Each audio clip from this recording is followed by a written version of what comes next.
Hola amigos, bienvenidos una vez más al programa Joyas Eternas de Ministerios Ven Señor Jesús.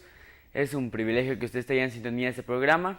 Pues el día de hoy vamos a seguir con el tema de María, la Madre de Jesús. El día de ayer platicábamos un poco sobre dos virtudes que ella tenía. Una de ellas era que se guardó en su juventud y la número dos era que ella renunció a sus planes para seguir los planes que Dios tenía para ella. Entonces hoy vamos a seguir continuando qué características encontramos en la vida de María que no solo la pusieron en la genealogía de Jesús, sino que también la eligieron como la madre de Jesús. Entonces, para eso nos acompaña una vez más el pastor Hernando Mejía de Ministerios Ven Señor Jesús. Pastor, bienvenido, que Dios lo bendiga. Pues para ir rápido con el tema, porque ya ve que se nos acaba rápido el tiempo, entonces sería, ¿qué otra característica podemos encontrar en María, la madre de Jesús? Bueno, mira, cuando vamos a Lucas, capítulo 1, encontramos una narración bíblica acerca de un sacerdote. Y este sacerdote tiene características muy impresionantes porque es un sacerdote que es justo, dice que es un hombre recto, dice que es un hombre temeroso de Dios y que guardaba la palabra con exactitud. Estamos hablando de Zacarías. Y dice que su esposa Elizabeth era estéril.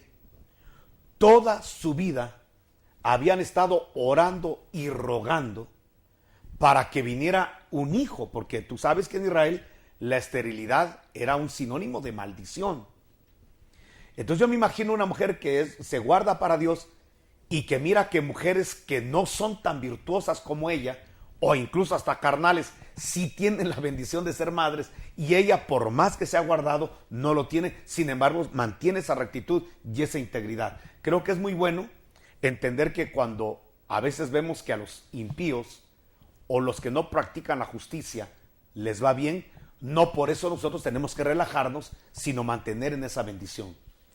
Pero resulta ser que en ese capítulo 1 de Lucas, entra Zacarías al templo porque le toca oficiar el incienso en turno, y cuando está ofreciendo el incensario, con el incienso en el lugar santo, de repente se le aparece un ángel.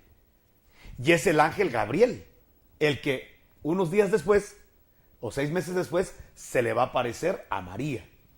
Pero entonces viene en el capítulo 1 y al sacerdote justo, recto, temeroso, que guarda la palabra, se le aparece el ángel y dice: mira, por lo que has estado orando, Dios me manda para decirte que hoy es el día de tu respuesta. Tu esposa va a estar embarazada y ustedes van a tener el hijo que tanto han pedido, lo van a tener. Pero Zacarías, en vez de alegrarse y de regocijarse, no, luego que el incienso es una figura de la alabanza y la adoración, ahí se hubiera postrado a adorar a Dios, lo duda. Y dice: pero ¿cómo va a ser posible? Yo ya estoy viejo, mi mujer está vieja. Se le olvidó la palabra de Abraham y Sara. Se le olvidó que para Dios no hay nada imposible. Y el ángel se lo dice: para Dios no hay nada imposible, ¿por qué dudas? Y él está pidiendo explicaciones porque él biológicamente sabe que esto ya es imposible. Entonces aquí hay una situación que mucha gente ora y es recta, va a la iglesia, persevera, como Zacarías ofrece incienso y adora al Señor. Hay mucha gente que se guarda y guarda la palabra con rectitud, con integridad, pero pierde la fe. Y Zacarías perdió la fe y desagradó tanto a Dios que quedó mudo. ¿De qué sirve que sea un sacerdote? ¿De qué sirve que tenga las características si al final no le cree a Dios? Y algo que a Dios le agrada es la fe. O sea, no estaba mal lo que hacía, que guardaba la palabra, que era justo, que era recto, que era íntegro. Pero si pierde la fe, y si pierdes la fe, dejas de agradar a Dios. Y la Biblia es muy clara cuando dice que sin fe es imposible agradar a Dios. ¿Quieres agradar a Dios? Tienes que creerle. Y obviamente no le vas a creer a Dios en las cosas que son posibles biológicamente, por leyes físicas, leyes matemáticas, leyes económicas. Tú te abandonas en la fe cuando las cosas son imposibles, adversas, pero crees que hay un poder sobrenatural que puede sujetar las cosas y que tiene una palabra de poder para poder ordenar las cosas que no son y hacerlas visibles y hacerlas tangibles. Y ese es el poder de Dios. Entonces, cuando Zacarías pierde la fe, realmente decepciona ver a un hombre, a Dios le decepciona ver un hombre, al ángel le decepciona ver un hombre con tantas características, un buen récord, un buen currículum espiritual, pero sin fe.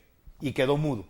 Bueno, Pero después, al otro capítulo, en el 2, encuentras a María. Y María no es una mujer de la tribu de los sacerdotes de Leví, ella es de Judá. Tú no encuentras que ella esté en el templo porque ella no podía entrar al templo, primero porque era mujer y segundo porque no era de la tribu de Leví. En tercer lugar, es una mujer que ya tiene, como dijimos en el programa pasado, un proyecto, un programa, se ha guardado para ese proyecto. Se ha guardado para el proyecto de llegar a ser la esposa de José, del que ama.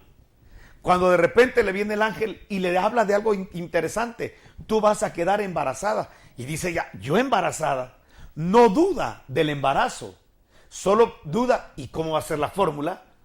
Porque pues yo no conozco varón. O sea, no estoy casada con José. Probando que era una mujer íntegra, recta.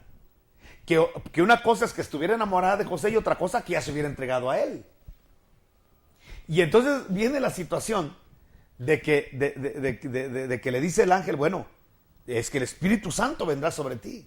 El poder del Altísimo te cubrirá con su sombra. Entonces María dice, bueno, yo la verdad que no entiendo mayor cosa, porque en ese tiempo no se sabía de inseminaciones, no se sabía de nada, de trasplantes de óvulos fecundados, no se sabía nada de eso.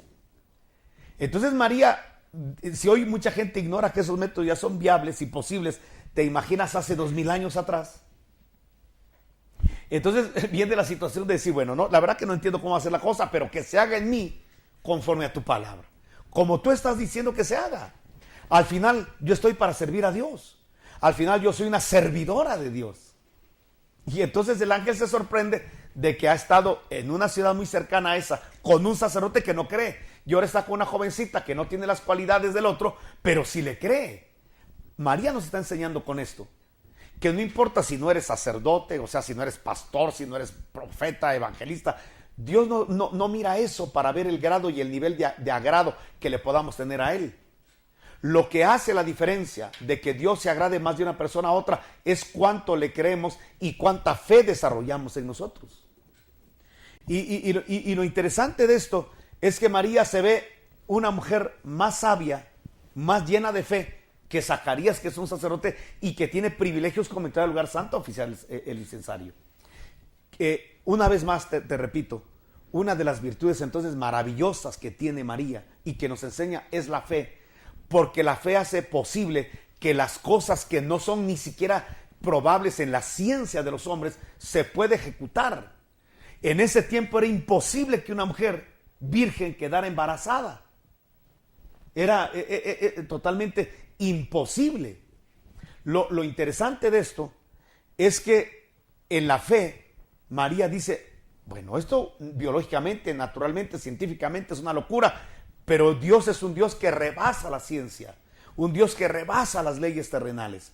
Y ahora pongámoslo en nuestros días. ¿Cómo poder hacer para agradar a Dios? Tenemos que desarrollar la fe. Y la fe es creer que las cosas que por la vía natural no se pueden obtener, por la vía científica no se pueden obtener. Tenemos que entender que hay un poder sobrenatural que interviene en las leyes naturales de los hombres. Hablemos un poquito de la enfermedad. Hay enfermedades que hoy en día, hoy por hoy, son incurables. Donde la ciencia, los médicos dicen, aquí ya no se puede hacer nada. Le quedan horas de vida, llévensela a su casa. ¿Y cuántos testimonios hemos visto, oído, palpado de gente totalmente desahuciada donde se le dan solamente días de vida u horas de vida, pero de repente interviene la mano de Dios sin necesidad de medicina, sin necesidad de ningún tratamiento, solo la fe en el poder de un Dios que puede hacer las cosas que para el hombre son imposibles? Y cuando el hombre recuerda que lo que ha sido imposible para el hombre y lo que es imposible para el hombre es totalmente posible para Dios, entonces al activar esa fe, nosotros desencadenamos que Dios puede ejecutar, porque la pista de aterrizaje para que el poder de Dios se mueva es la fe. Si no hay esa fe, no estamos propiciando el ambiente, la pista para que aterrice la sobrenaturalidad de Dios. Por eso todo creyente, toda persona que quiera ver la mano de Dios necesita, como María, llenarse de fe y creer que lo imposible para los hombres es posible para Dios. Por eso Elizabeth le dijo, a ti te van a llamar bienaventurada, porque creíste.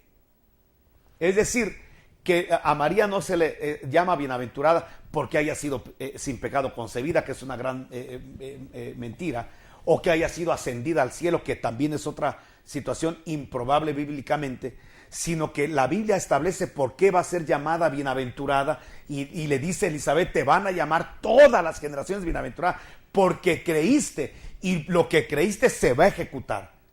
Por eso, pero ahora aquí viene una situación. María no es la exclusiva, sino que es una invitación a seguir un modelo. No es la única mujer, sino que hoy en día podemos ser llamados bienaventurados los que podamos promocionar la fe que tuvo María, de que lo improbable para el hombre es posible y probable para Dios. Entonces, es hermoso ver que Dios se agrada de la fe. Mira hasta dónde puede llegar la fe, porque la fe no es de gente exclusiva. Ni siquiera la fe fue exclusiva de Jesús, mucho menos solo de María. Mira, cuando Jesús estaba caminando, vio una higuera y él tuvo hambre. Cuando llega a la higuera, ve que solo tiene hojas, pero caray, no tiene hojas, pero la Biblia dice, no era tiempo de higos. Entonces a mí me sorprende esto, que Jesús en un tiempo donde es imposible encontrar un higo, va a buscar un higo. Y cuando no lo encuentra, maldice la higuera y dice, nunca más haya fruto en ti. Entonces aquí hay una cosa que me impresiona. Número uno, ¿por qué Jesús está buscando un fruto en un tiempo que no hay fruto? Naturalmente no debe haber fruto. Porque nos está poniendo un ejemplo de lo que debe ser la fe en nosotros, que la fe es un fruto del Espíritu. Lo que pasa es de que hay momentos en los cuales es muy probable encontrar fruto en los cristianos. Cuando todas las cosas van bien, oh, Dios es bueno, Dios es ampliamente el maravilloso, se le canta, se le exalta, hasta se le danza y se le grita con júbilo, Dios es bueno, todas las cosas van bien. En esos momentos donde te suben el salario, hasta el más pecador de repente, gracias a Dios, dice, si hay gente inmoral que mete un gol y hasta señala el cielo como diciendo, Dios, por Dios metí el gol, que obviamente no es así. Pero todo el mundo cuando le va bien, hasta es fácil arrancarle una bendición a Dios. Cuando se sacó la lotería, es fácil que le dé gracias a Dios. O sea, pero cuando las cosas van mal, cuando tienes adversidades, cuando tienes problemas, cuando tienes conflictos, cuando tienes escasez, cuando te han abandonado, cuando estás pasando momentos súper, mega, hiper difíciles, en ese momento podrá un cristiano lleno del Espíritu Santo decir, mi Dios es grande, lo exalto, le alabo, con la misma intensidad que en el pasado. Si lo logra hacer, está en la posición de María, de dar un fruto en un tiempo donde no es muy común dar fruto. ¿Por qué Jesús va a buscar un fruto en la higuera cuando no es natural dar fruto? Porque Dios va a buscar un fruto antinatural en nosotros. Es decir, que en un tiempo donde lo lógico es que estés llorando, que estés triste, que estés angustiado, que estés frustrado, encuentre el Señor fe, entonces te va a bendecir. Porque va a encontrar un fruto en un tiempo donde no es natural encontrar fruto. Número 2. Entonces el Señor, pero mira, el Señor dio la palabra, nunca más haya fruto en ti. Y se fueron, pero no pasó nada. Al otro día regresan y la higuera está seca. Y Pedro dice, Señor, asustado y extrañado, maravillado, mira la higuera que maldijiste ayer ya se secó. Pues ¿qué quería? ¿Por qué se maravilla? Si Jesús decretó una palabra, se iba a cumplir. ¿Por qué Jesús se maravilla hasta el otro día? Se maravilla hasta el otro día Jesús por una situación. En el momento que Jesús dijo, nunca más haya fruto de ti, no pasó nada. En lo físico no pasó nada, aunque en lo espiritual ya estaba decretado el fin de esa higuera. Entonces, ¿qué sucede? Muchas veces oramos y Dios ya declara una palabra y dice, ya te lo di, te lo contesto, ya. Pero como no pasa nada en lo físico inmediatamente, entra la duda. Y no entra la alabanza, y no entra el gozo. Y nosotros tenemos que gozarnos, no cuando vemos las cosas, sino desde que las creemos. Entonces, cuando Jesús dio la palabra, nunca más sea fruto en ti. En ese momento se activó el decreto de muerte para esa higuera. El problema es de que tardó un tiempo para que esa palabra que se decretó se hiciera latente y se hiciera presente. Entonces, uno es el tiempo en el cual Dios da la palabra y otro es el tiempo en el cual en lo físico ya se cumple la palabra. Pero vemos el poder que hay en la palabra de Jesús, el poder que hay y la autoridad que hay en su palabra. Entonces Pedro, maravillado, dice: Señor, se secó.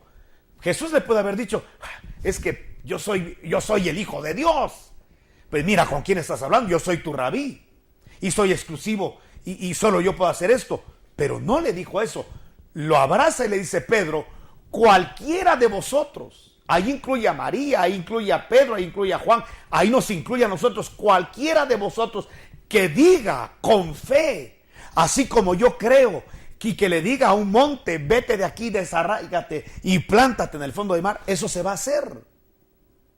Como quien dice, nos está habilitando a todos los que creemos a tener una palabra de poder, a tener una palabra de autoridad en el mundo espiritual para llamar las cosas que no son como que fueran. Y esa es la fe, y eso es lo que encontramos a María. ¿Por qué a María se le va a llamar bienaventurada? Repito, no porque fue sin pecado concebida, porque María sí tuvo pecado.